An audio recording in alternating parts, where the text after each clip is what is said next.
And I see a lot of people make that mistake of being like so demanding of themselves that if they don't get to this goal, do this or else, if I don't reach this goal of weighing, 30 pounds less than, whatever it is that they're going to do. And then a lot of times people will, when they do mess up on like nutrition, then they tend to go the other way a lot too, where they're trying to be super restrictive because starting on Monday, they're going to make these big changes, they're going to dump all that on themselves.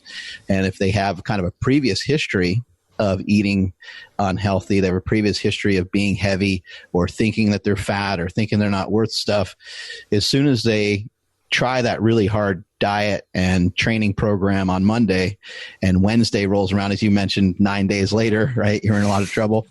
For a lot of people, it's a lot sooner.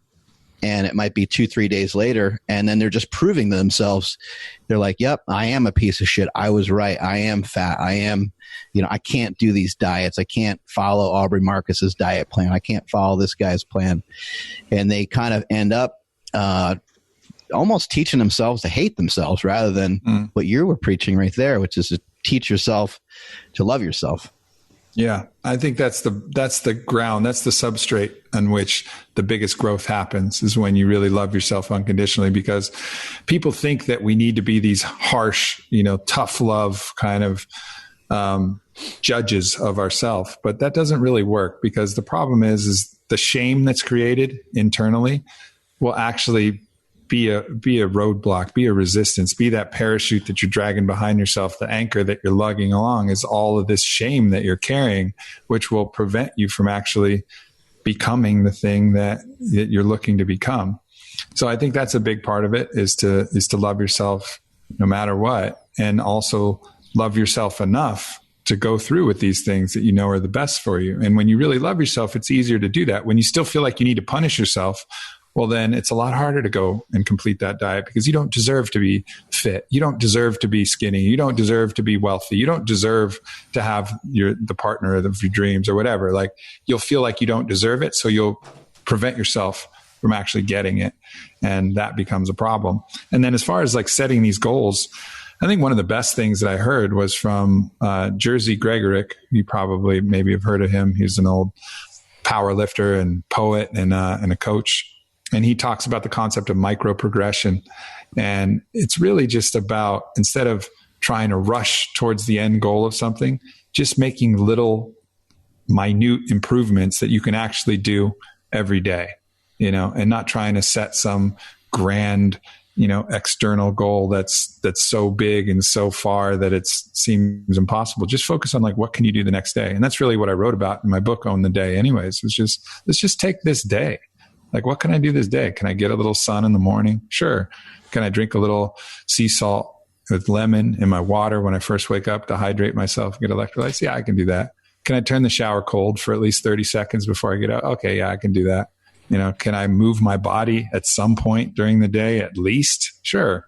Can I eat a little bit more fat and a little bit less carbohydrate, for my breakfast and my lunch? All right, I can do that. And so you start to accumulate all of these micro progressions towards your goal.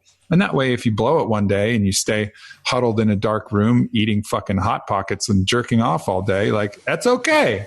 You'll get back at them tomorrow. You didn't ruin anything. The Hot Pockets and jerking off, they go together really well. Unless you're using the Hot Pockets to jerk off, in which case it's risky. Those things are hot. They're hot inside. Just let it cool down a little bit, open it up, let it air out, and then it's nice and moist. Perfect. Yeah, perfect. Ham and cheese. I wanted to ask you this because, okay, the way that you were explaining, making progress and loving yourself the whole time, that makes a lot of sense. But, I definitely know that I was like this. I would see certain things that I hated about the way I do things, or hated about the way I act, or even people would say, you do this. And I would hate that about myself. And at that point, that would be a motivation for me to try and rid that out of my personality, or rid that from who I am and what I do, so I could get better. I don't think it was the best way to go about it. But for people that are going about things that way, how can they because I guess what I'm trying to say is in the moment, it seems like it's working just fine. Right. So why would it be a negative in your opinion?